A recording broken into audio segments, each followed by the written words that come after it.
Meanwhile, in the Aqua Cave... Aquaman! Aquaman! The ocean's on fire! Hurry! Check, Aqualad. I'm on my way.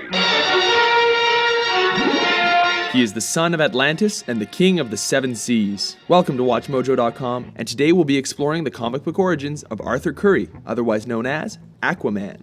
As with most comic book characters, there are often reimaginings and different versions to a character's past. We have chosen to primarily follow the storyline that unfolded in 1959's Adventure Comics number 260, which was then expanded upon in 1989's The Legend of Aquaman number 1. One of the first true superheroes, Aquaman's backstory has been retconned several times since his debut in 1941. The most notable among these was the 1959 reintroduction as Arthur Curry, the son of an ex-sailor turned lighthouse operator who saved and fell in love with a mysterious woman who had washed ashore in a hurricane.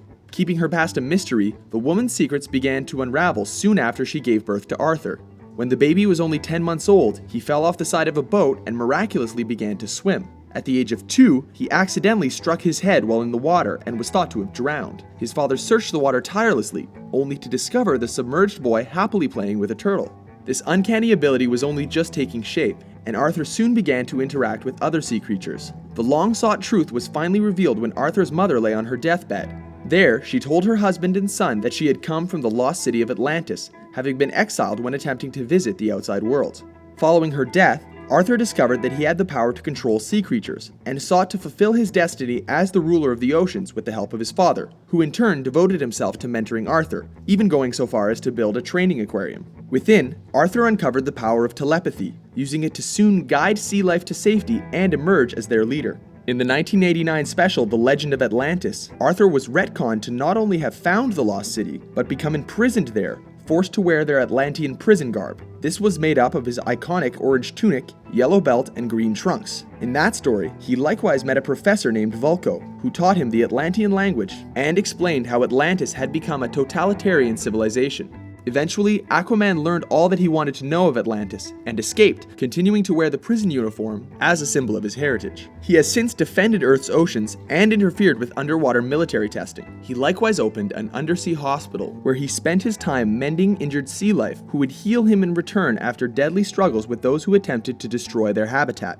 Aquaman likewise befriended a young exiled Atlantean named Aqualad and returned to the underwater city to learn that his friend had overthrown the totalitarian regime. Aquaman was in turn made a citizen of Atlantis and learned that he was destined to inherit the throne. Following this, he took on the responsibilities of king, before eventually returning to the surface to fight evildoers, such as the dive-suit-clad Black Manta. You are finished, Aquaman! The seven seas are now mine to plunder! He likewise became a founding member of the Justice League of America.